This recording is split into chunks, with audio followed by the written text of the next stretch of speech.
educators with tools to provide meaningful educational experiences to immigrant and refugee youth. And we had initially been very focused on unaccompanied minors, but as Kelly was alluding to, everyone is sort of adapting with everything that we are projecting could be happening. And so we are really happy to support all educators who are doing work with newcomers, immigrants, refugees. And so again, thank you all for being here.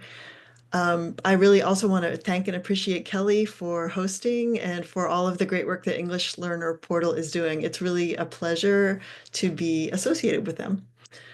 So, just a little bit about my background. I have both counseling and education in my background. And so, regardless of whether you're logging on as a teacher who's working with multilingual students in a classroom setting, or as a school counselor or a social worker, or somebody who's working from that more mental health point of view or wellness point of view, my work has always been kind of right at that intersection. And so, I'm interested in supporting the wellness of newcomer students and those of us who are working with them in this very tense moment, and also their academic success. So I just really welcome all of you who are here. I appreciate you for all the work that you have been doing, and also for the work that you will continue to do, and your presence here indicating your desire to keep doing that. All right. So, in addition to social workers, psychologists, counselors, teachers, there could even be some like school leadership, administrators, or people who have community liaison or wraparound type roles.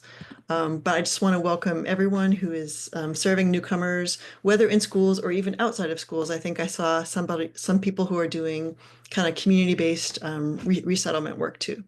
So everyone is welcome. And our goals for this evening are to, kind of think together about the stressors that our students are facing right now, and that we're also facing. So we're not only here to think about them, but also to help resource and support each other. And then we're going to try to use a trauma-informed lens to sort of think a little bit more about what it is our students are needing from us, what it is that our schools can do to best support them through these times. And then I'm going to share some resources that I hope can be helpful, regardless of what your role is as you are working with students. So I hope that sounds good to everyone. And we are going to roll ahead. Okay.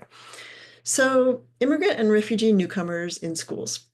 Let me just first say that I'm using those words to mean immigrants who are voluntarily arriving from another country to this country. And, voluntarily can certainly mean leaving some really difficult circumstances behind in the hope of finding something better, whether that's better jobs, better schooling, better quality of life, less violence, less poverty, but making a choice to come. Whereas refugees, per the government and the UN High Commission, are defined as people who are involuntarily fleeing, whether that's war, persecution, famine. And so they have slightly different legal status when they arrive under that umbrella of refugee.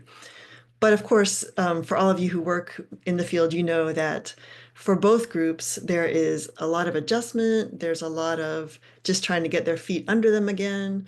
And many times there's a lot of, stress and trauma that is part of their journey to come here. So having kind of gotten us on the same page with definitions, I'll just say that I know that many people have on their mind the changes that could be coming around the bend in 2025. And I know that it's really difficult to be anxiously awaiting to see, as Kelly alluded to, and not knowing for sure. But again, I just appreciate that you all have committed this time tonight to try to make sure that we're as prepared as possible for the sake of these students and for the sake of ourselves and our colleagues and everybody who we work with. So I appreciate, once again, your interest in no matter what it is that we're about to face, trying to be prepared and equipped as possible. Okay. So let's just talk for a minute then about some typical mental health stressors from the point of view of the core stressors model, which describes kind of adjustment of refugees or immigrants coming to a new space. And so these are things that outside of an election year, we would consider typical that for any immigrant or refugee, youth or family person, we know that they have to just resettle in a new space and just start the process all over again of getting their basic needs met. And so, even if you move from one town to the next town, we still have to like find a new doctor, get our kids enrolled in a new school, maybe find a new job, get a home in a new community. So resettling always means kind of gathering up the pieces of your life and starting them over again. Resettling from a whole different country is many degrees more challenging because it also involves this acculturation piece. So learning new language sometimes, or learning the norms and customs and traditions of a new society. So even things that we do very easily in our home culture, such as make a friend or greet somebody who we see in the grocery store, all of that just becomes much more challenging when you don't know the norms and traditions and customs of your new society. So this is again something that becomes stressful on top of the resettlement stressors. And then, especially for young people who are newcomers in our schools, that initial search for belonging and trying to find community and connection and peer groups can leave students feeling tremendously isolated. Um, and we know that that isolation also can be layered. So, not just am I, a new kid in school, but I may also be a new kid whose skin color is very different from those around me, or whose culture and tradition is very different from the other peers around me. I might have a different religion. I might have a different socioeconomic status. So there are many, many pieces that can contribute to this isolation. And I just think it's really important for those of us who are kind of working directly with students to think about the impact of that isolation and how we can help to reconnect newcomer youth with some school community. And then finally, we're going to spend more time tonight talking about trauma. So trauma is something that some of us have done studying and reading and training about. And for some of us, that wasn't part of our training for our professional roles. So we'll spend a little bit of time considering the role of trauma, understanding trauma, and then thinking about how we can best support students who might be carrying some legacy of trauma with them. Okay. So in addition, and that's quite a lot, right? That's quite a lot to be contending with. But on top of that, then in this particular moment in time, we also have some additional stressors that are impacting the adults in the school as well as the youth in the school, people in our communities. It's really hard to be in an immigrant or refugee serving role right now and not be thinking about things like, are there going to be mass deportations? Is there going to be some attempt to dismantle the Department of Education? Are we going to see changes in the basic social services that are available in our communities, such that some people will not have their basic needs met anymore? Are there going to be reductions in funding that will impact our schools, our communities? And so all of that uncertainty, which again is, I know, alive in the students we serve, in their family members and communities, and also for those of us who are professionals in school systems. All of that together really combines to cause people a lot of fear, a lot of anxiety, and then sometimes also some kind of mistrust. Like, I'm not sure who's going to be helping me through this crisis. I'm not sure if I should even talk to anybody about my life anymore. So if you are, feeling any or all of that right now, I would just encourage you to I keep telling myself every day, okay, breathe. Okay, breathe. We have to kind of work hard to keep ourselves as centered as we can be, knowing that we're human too, and that we also can get anxious. But that until we are make sure that we're kind of tending to ourselves and filling up our own cups, we won't be able to fill up anybody else's. So hopefully, even though these things are very, very concerning, And as Kelly said at the beginning, we don't know yet exactly what the next few months are going to look like. Um, to me, I think when there's that kind of existential anxiety and unknown, one of the best things I try to do is just focus on the people in front of me, right? Like focus on the people I'm serving directly, focus on my colleagues that I'm working with every day, focus on the sphere of influence where I know I can make a difference. Because there will be many things like whether or not the Department of Education is significantly disrupted. I don't think anyone on this call is going to have control over that. However, we can think about what can we do with the people around us in our direct sphere of influence that I think just helps us feel a little bit more agency again and not quite so lost in the catastrophic what ifs. Okay, so I'd like to take a minute to talk a little bit more about trauma specifically.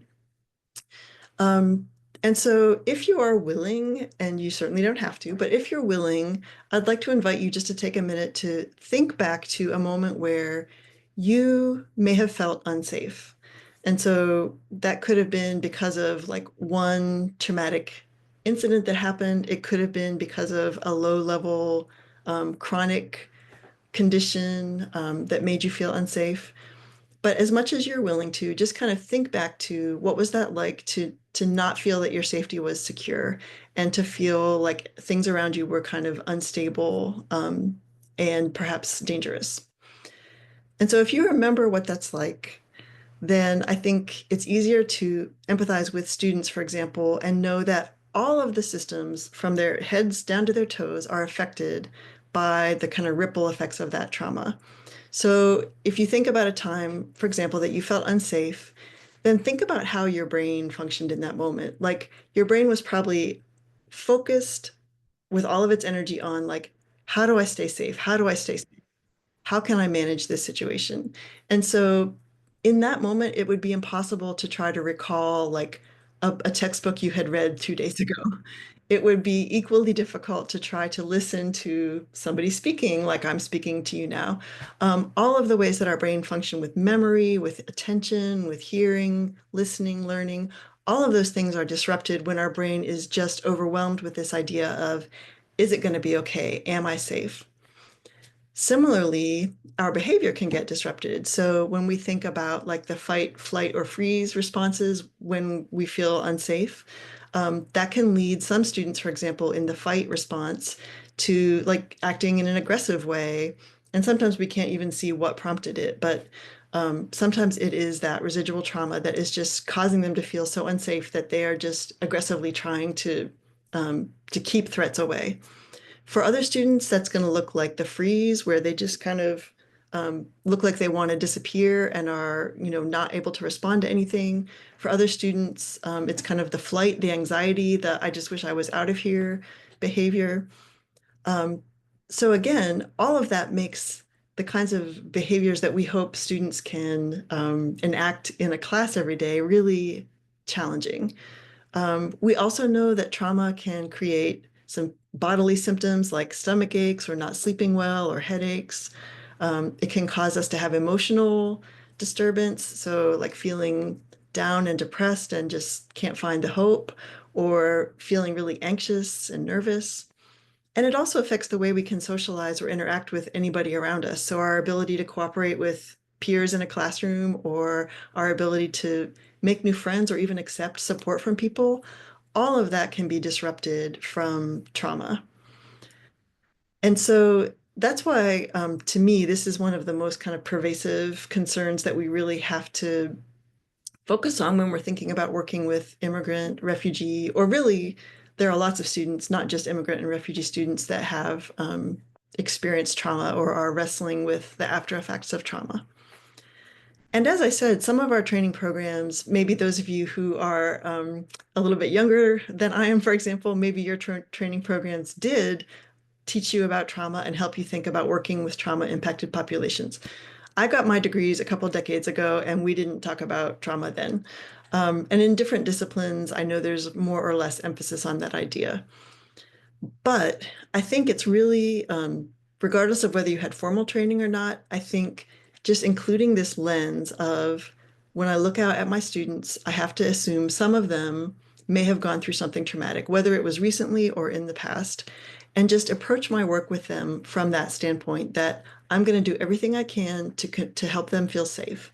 I'm going to do everything I can to help them feel that their environment is predictable and that things are stable.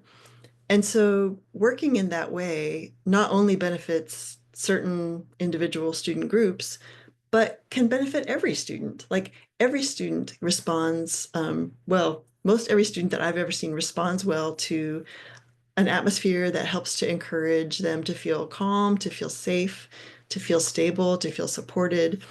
And even the adults in the building, right, can benefit from an opportunity to like reground, reconnect, ensure ourselves that we are safe here. So um, if you did sort of mentally put yourself back into that moment where you had experienced trauma, like definitely go ahead and just let that back out. As it says on the slide, maybe take another good deep cleansing breath to just help you also come to that place of assurance, knowing that we are okay here today in this learning community online. Okay. So after we check in with ourselves and take a deep breath, check in with our students, then we need to like engage our minds, right? And we need to plan. So let's shift from empathy then to like strategy. What is it that our schools and our newcomer or immigrant refugee populations in particular are needing from us? And I put just a few of my thoughts on this screen on the slide. But I'm also really happy to hear what thoughts you all have as you think about, because you're in schools all around the country, different kinds of schools and communities and settings.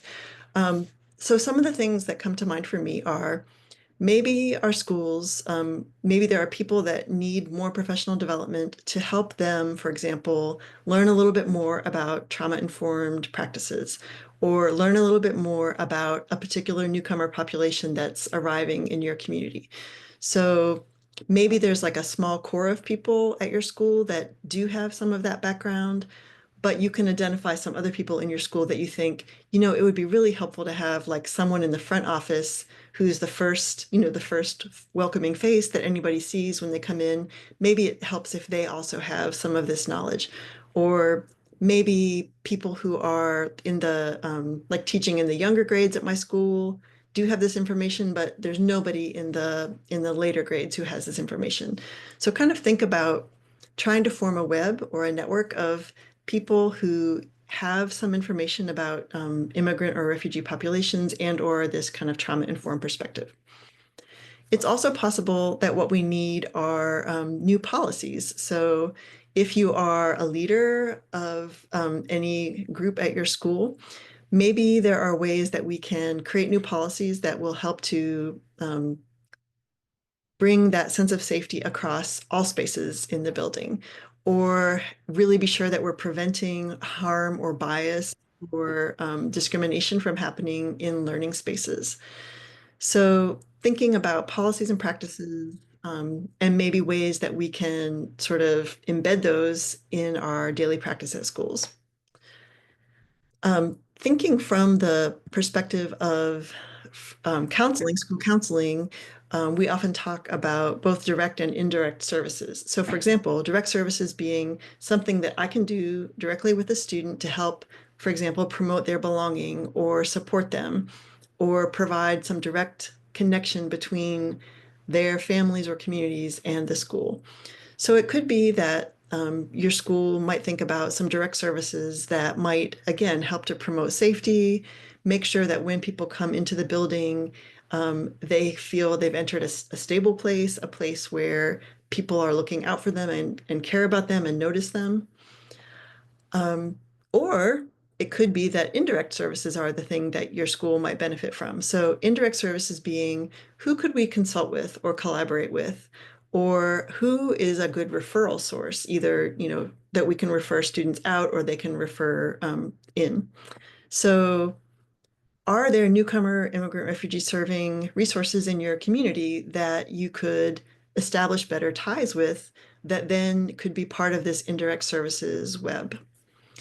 Um, so I'm going to just take a pause for a minute here and look in the chat. I see more conversations during multi-tiered support meetings for these students, more welcoming front offices. These are great ideas.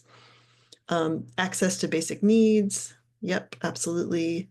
Building capacity, helping having kind of cabinet board leaders to communicate welcome and safety. These are great ideas. Welcoming teams and like cultural navigators. Absolutely.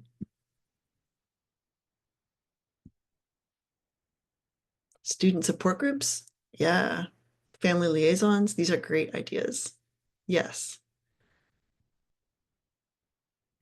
I see like some office staff who can communicate with families. So sometimes depending on the language, primary languages of the groups in your community and your ability to access translators or interpreters, I know that can be sometimes tricky. There's actually a lot of new technology that can help with, bridging some of that translation divide if needed. I also saw some kind of like peers and buddies matched up with newcomers.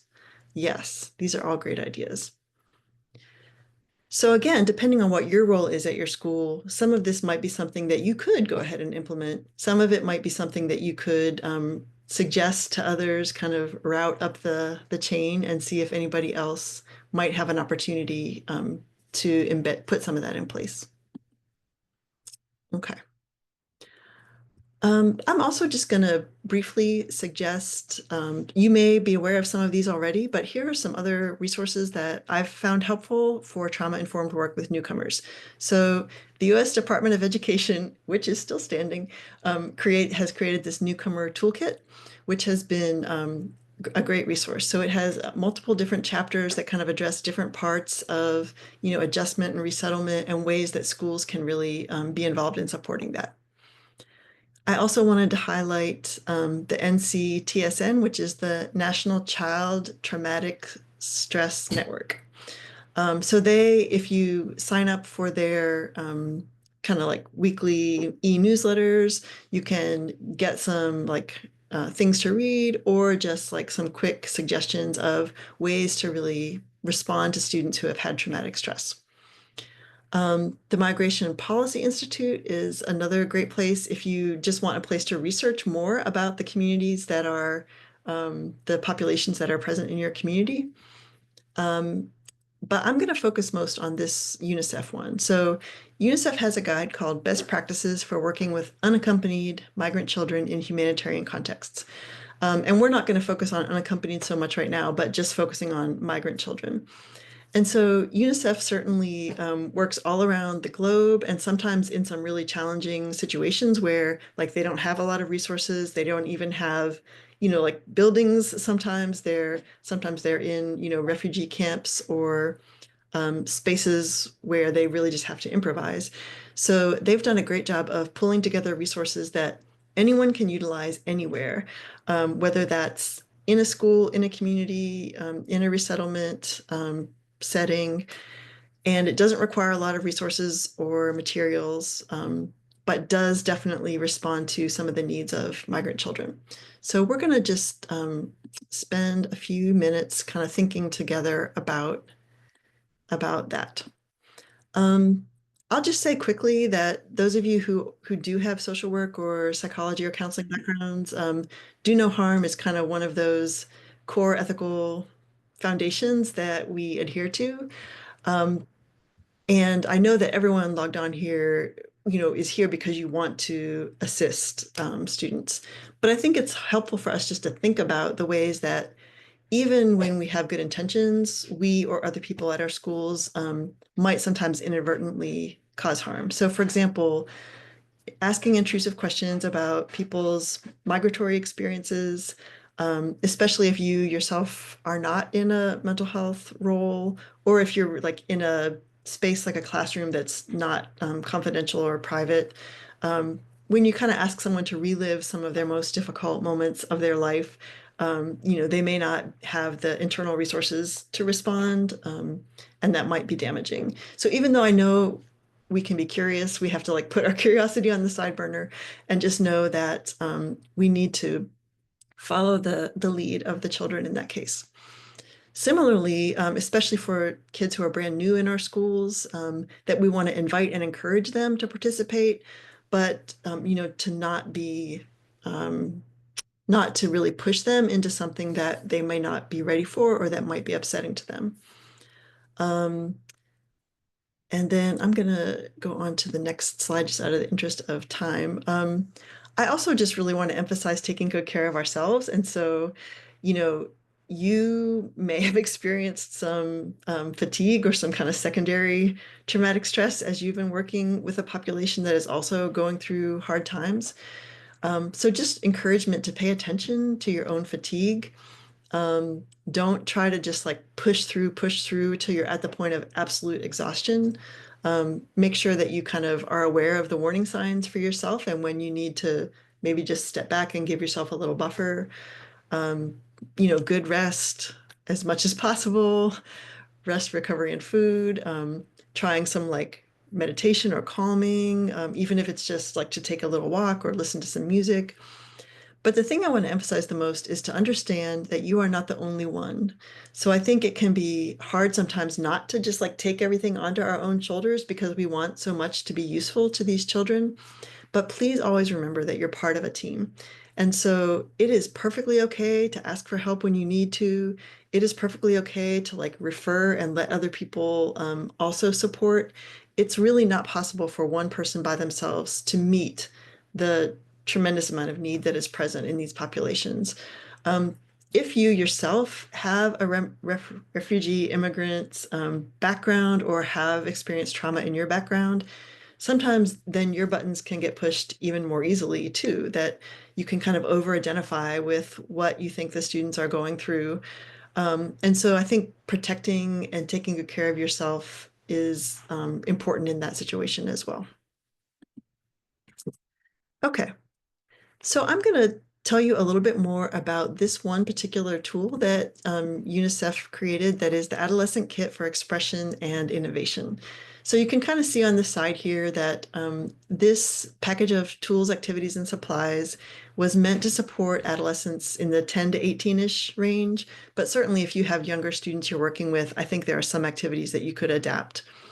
And so the kit is just trying to give adolescents the chance to express themselves, to kind of work through their trauma, their isolation, their grief, their adjustment stress, and to like solve problems, explore new ideas, connect with other peers.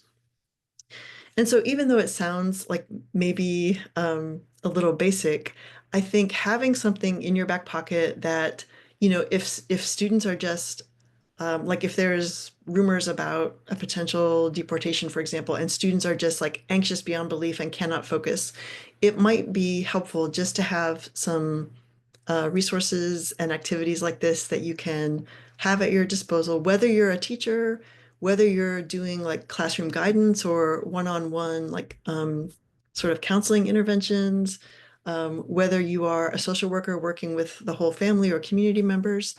I just think that the more we can help school feel like a space of stability and a space where where students can find resources and connect, then the more we can help them to leave the impacts of trauma behind them and kind of start their natural childhood resilience, start rebuilding their sense of healthy self.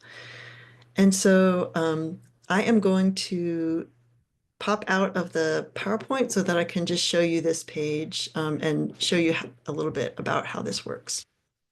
So I'm going to share a different screen. Okay. So one of the great things about this, of course, is that UNICEF packages it for the work they do in countries around the world. And so this is available in multiple languages and with context in multiple places. I'm just going to go ahead and explore the activity box for a minute to give you a sense of what is in there. Okay. So So for example, if we see on the left-hand side of the screen, there's these activity guides, and you can kind of say, well, I have a brand new set of students. I'm really interested in connecting in some activities that will help everyone connect with each other, or some like self-awareness and knowledge activities, that kind of knowing ourself thing. There's also different competencies, so cooperation and teamwork, communication and expression, coping with stress, critical thinking, respect, future goal setting, leadership and influence, managing conflict. Then you can select different literacy levels, different complexity levels.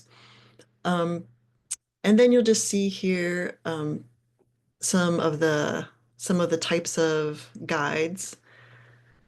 You can also click on Energizer cards, and these are more just kind of like brief, what's that called? Icebreaker type activities. You can see over here they're available in multiple languages. Um, and then some facilitator tools. So, ways to help if there's a conflict, to help people figure out how to compromise. Or they have sample emotion cubes that you can like, it's like a foldable that you can create a cube that has different faces on different sides so that you can like have the kids roll them around and then talk about emotions a little bit more.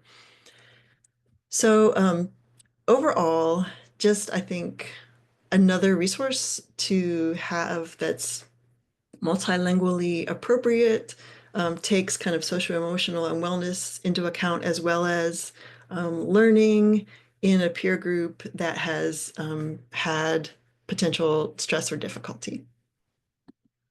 Okay, oops. Now I'm going to try to go back into the PowerPoint. Okay,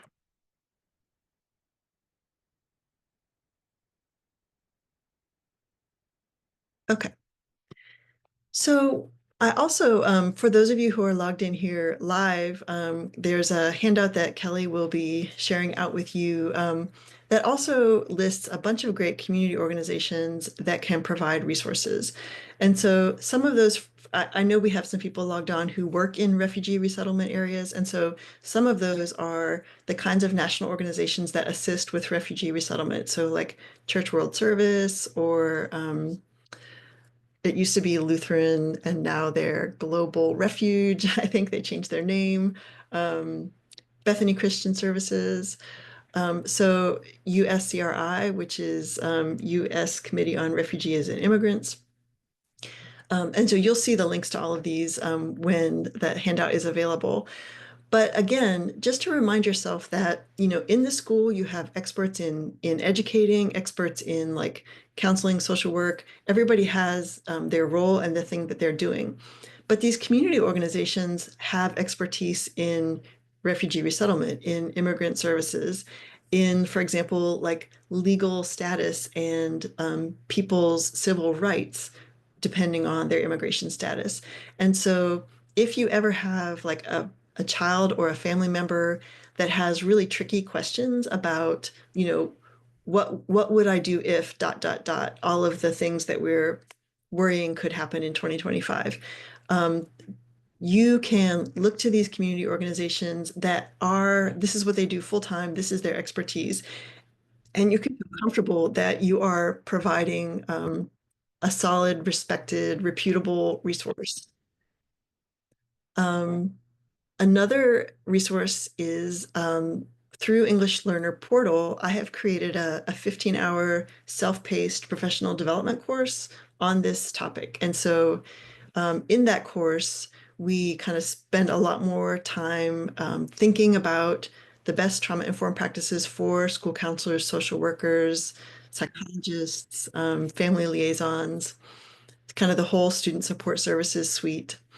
And we think about, based on the needs of your school, how do we go through a step-by-step process of creating a school service plan or a professional development plan for your particular school situation. So if anybody is interested in that self-paced course, I think Kelly can tell us at the end when the next cycle of those courses will come around. But that's certainly another place that you could register together even with other people from your school. So if you'd like to think about and invite some other folks who you think would benefit from more of this information and even move through it together as a group so that you can collaborate on your school plan, think about it together, and then by the end of the course, really have something that you could go ahead and, get leadership approval and implement. Um, so before I go to my last slide here, let me just see, people have added some resources. Oh, thanks. Kelly put the handout in the chat and also information about the course. Okay.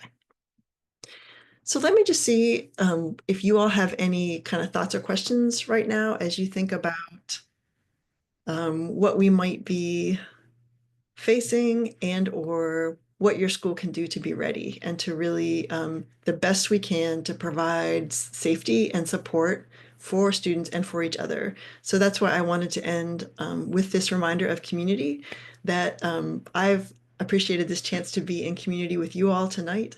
And I think being with each other, sharing resources and encouragement is one of the most important things that we can do right now to sort of fill our energy reserves back up, given the fact that we may be called to pour some of that energy out for others in our community, depending on what's coming down the line.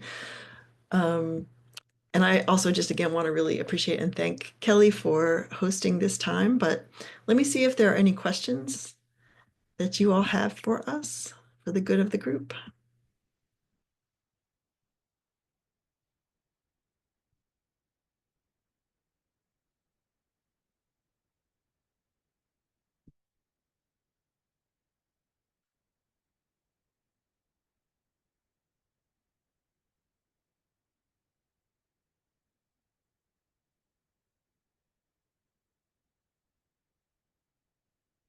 Okay.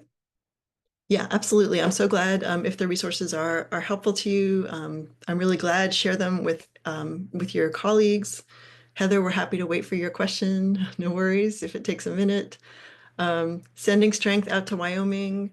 There was someone from Montana logged in here too. So Wyoming and Montana, we welcome you, and you're in the community too. Also, what we love about the chat box during these webinars is that everybody has an opportunity to contribute. So like you have been doing, feel free to, it may seem like a simple little thing your school does or you do with students and families, but please share all the things that have worked for you, because you never know when the one light bulb moment will happen as someone's reading through the chat box. Or if you have a link to a resource, feel free to share. This topic especially is a lot about community building, where no one has all the right answers, but together we can have lots of places to look and a lot of support for each other.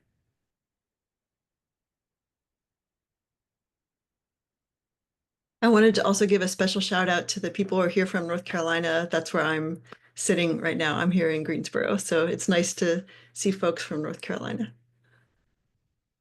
Okay, so if it's okay, Heather, I'm going to just read your question, which is, my students have many questions and they're scared, but my district doesn't agree with us meeting with them as a group.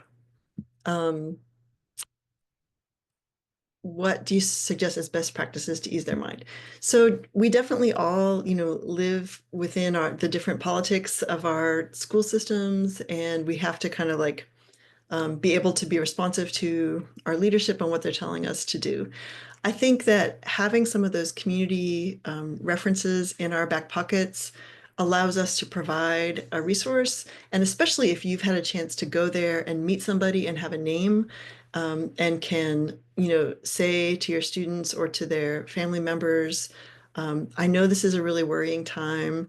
I can't promise you that everything will be okay globally. However, I can promise you that I'm here with you in this, what may come, I'm here with you. And that I know about some other people who are also ready to kind of stand up and support you, support your community. For example, refer to Church World Service or whichever, refer to, community group XYZ. Um, and here's a person who I trust and I believe will really do their best for you. Um, I think the other thing that you can do is rather than gathering a particular group together of students to like address concerns, is again just to like treat trauma-informed practices as this helps everyone. So like to have a 5-minute beginner to the class that, allows everyone to settle, to, ground themselves, to clear their minds, to let go of those worries, or to have a ritual. Like, um, I was in a school one time where every student was given this tiny little cardboard box. And at the beginning of class, they would just take a few minutes and write down whatever was worrying them, fold it up and put it in the box. And then the teacher said, like, I know we didn't make that go away, but for right now, we're just going to let the box hold on to that worry so that you can focus on what we're doing here in class. Um, and so there might be ways to just help, improve calm, strength, resilience, peace amongst all the students um, in a way that doesn't like pull out a group or target a specific group. As far as easing their minds, I think we've all said we can't know, and therefore we can't promise what will or will not happen. The only thing we can promise is that we are part of their community. We can point them to other people in their community, and we can just tell them, that we're in this with them. I know that's not a perfect answer, Heather, so please feel free to ask some more. Um, or if anybody else has ways that they try to deal with, that's a great idea, Kelly, to ask your district if there's a handout that can be provided so that the message is consistent.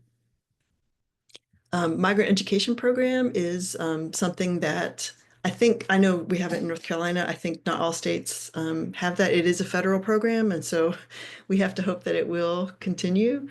But the migrant education program is certainly one of those community-based resources that you can um, let students know that there are supportive services there. And also, I think just community there, community and a space to kind of be yourself and not worry.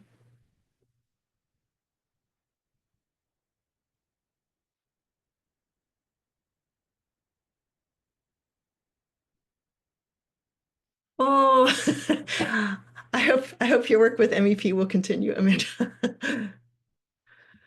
Okay. I'm glad some folks are feeling a little bit more equipped and empowered. It lifts my spirits just to see you all here and to know that we're not giving up and we're not throwing in the towel and that we're getting ourselves ready for whatever it is that's to come.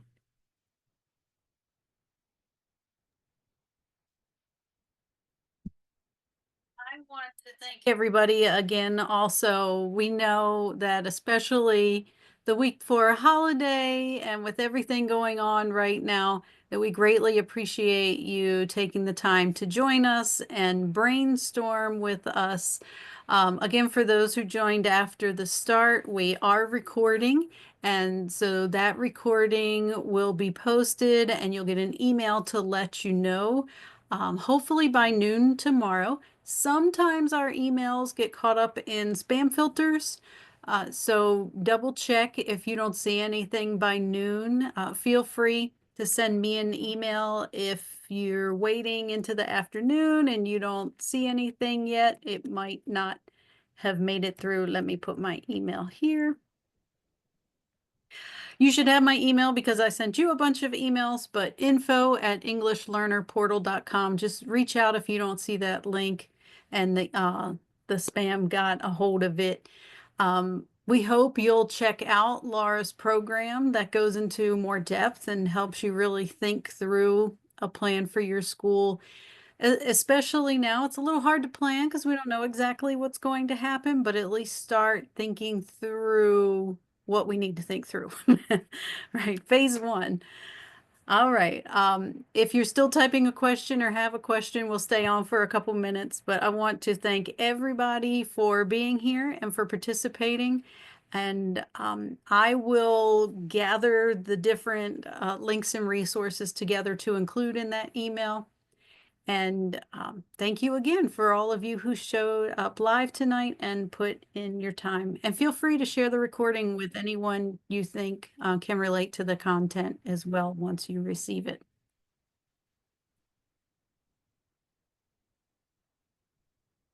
There's a question about district level PD, Kelly, that you might be the best person to respond to. Well, I think I can safely speak for Laura and I that whether it be through English Learner Portal or through One Journey Together, Laura's group, we all offer district PD, whether it be asynchronous or in person or via Zoom. We'll use pretty much any vehicle to reach all the folks. If someone wants to learn, we will find a way to make it happen. So if you are interested in talking about what that might look like, feel free, again, just reach out to info@englishlearnerportal.com and I'll connect you and Laura and I, and we can talk through what you're thinking about, what you're looking for, and see what we can do. We've Yes. had a number of groups, a number of districts sign up a group for Laura's longer program and work through that planning process and the content of the course together, which has been really nice to have that collaborative effort with everybody working from the same information. So that's definitely something we have done in the past and can do again. You are absolutely right, Heather. Sometimes you just have someone else walk in and say the exact same thing you said, and it's like, didn't I just say that? Same as it is with your students, right? Uh, Absolutely helps to have a second voice, third voice. Oh, thank you for sharing. Oh, there's some Nebraska resources if we have more Nebraska folks online. Gabriella, if you could please send that to me in an email because once we close this Zoom, I don't know if I'll be able to see this in the chat. So if you could send an email to info@englishlearnerportal.com from the email you want me to use and just let me know, I'd be happy to do that.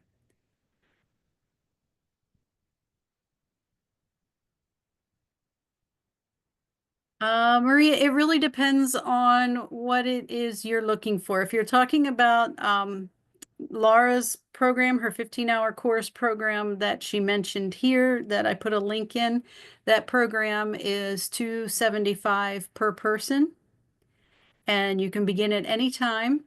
And if you enroll during this school year, you have access through the end of the summer, so you have plenty of time to take it in small chunks and work your way through piece by piece.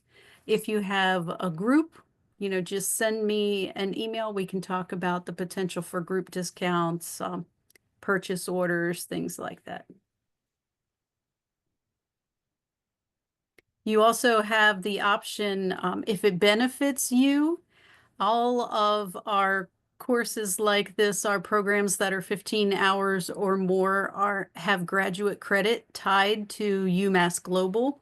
So if you need a graduate credit toward a raise or recertification or your license renewal, you can also reach out to us for information on how to earn that graduate credit for your work. If you need a certificate for tonight, again, just email me and we can make that happen for you as well.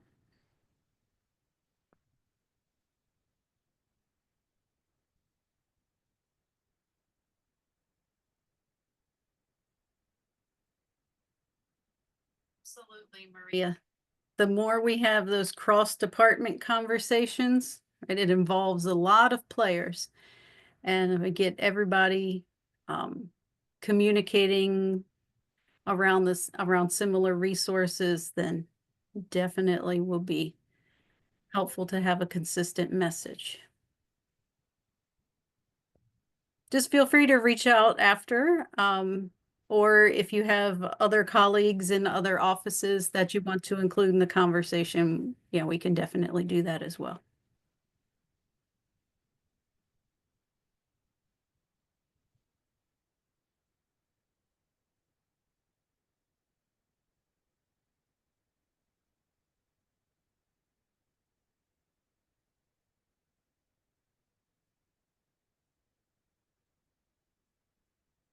All right. Well, I think our chat box is slowed here. We have everybody ready to say goodnight and let you get back to your families.